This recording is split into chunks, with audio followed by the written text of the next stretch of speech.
Hello everyone, welcome back to my channel. This is Triumph Thruxton 400 and today I'll be telling you all why I chose Thruxton 400 over the Royal Enfield Continental GT 650. So yeah, let's just dive right into it. So the very first point is the price. Triumph Thruxton 400 comes in only a single variant, that is the standard variant. Its on-road price is 3.3 lakhs on-road Vadodara, whereas it almost maxes out around 3.5 lakhs on road in Bangalore. If we compare it to the GT650's base variant, which has spoke wheels, so GT650's spoked wheel variant costs around 3.9 lakhs in on road Vadodara, whereas if you compare it to the alloy wheels, it is around 4.1, and the Mr. Clean version, the top variant, costs around 4.4 on road. So there's a price difference of about 60,000 if we compare it to the base variant, the spoked wheels one. Then 80,000 for the alloy wheels and a difference of a whopping 1 lakh rupees for the Mr. Clean version. So the next point is mileage. My Thruxton gives me around 29-30 in the cities, while if I do a mix of city and highway, it gives around 30 to 35, and you can expect more than 35 if you purely cruise on highways. Whereas you can expect around 20 to 25 for the Royal Enfield GT650. So the next point is performance. The Thruxton 400 has a 400cc single cylinder liquid cooled engine that produces 42 bhp. I know it has got less power than the Royal Enfield GT650. GT650 has a 650cc air oil cooled engine, but the catch is Thruxton 400 has a better power to weight ratio. If we compare the power to weight ratio, Thruxton has around 229 horsepower per ton, whereas the GT650 has 221.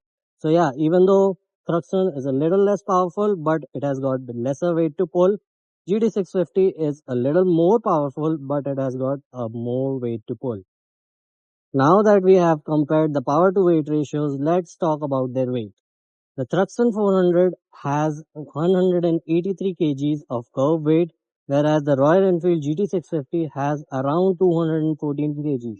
So there is purely 30 kg difference in both of them. So yeah, GT650 is heavier, has got more power. Thruxton is much more lighter, around 30 kgs lighter than the GT. It has got less power. So that equals things out.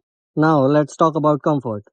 I test rode them both side by side and found out that the Thruxton 400 is way more comfortable than the Royal Enfield GT650. Yes, both of them are cafe racers, both of them are not meant to be comfortable, but I found out GT650 is less comfortable. It has got a higher aggressive posture, whereas the Thruxton has got a slimmer seat, a sleek design, and the riding posture is not that aggressive if we compare it to the GT650. As you can see, even though we got clip-ons and everything, but the posture is not that aggressive. You can easily cruise through cities.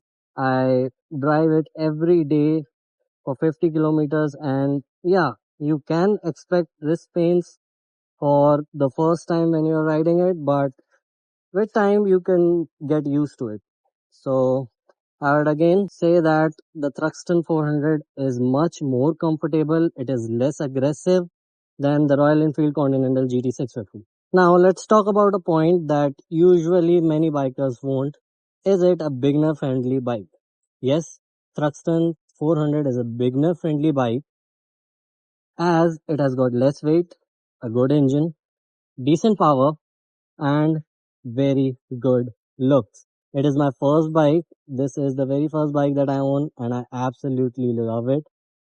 And I don't even regret a single bit in buying this machine. Now let's talk about the engine heating. Is there any engine heating? No. Straight and simple answer, no. You can feel a little bit of heat coming through the engine when you are in bumper to bumper traffic, but in daily life, you won't even feel it. Thank God I didn't buy the GT650, otherwise my legs would have got fried by now. Man, this thing is good. Its heat management is also really good. Um, I have like never ever felt that, oh, the engine is heating and I can feel it in my legs or thighs. Never.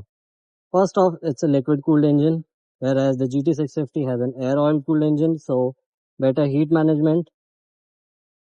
Now let's talk about the features that the GT650 doesn't have. First off, you can see these are the USD forks, whereas the GT650 has telescopic. These are 41 mm, GT650 has 39 mm.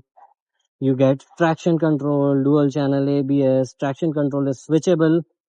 You get a good looking cowl, you get good instrument cluster, there are no wobbling issues.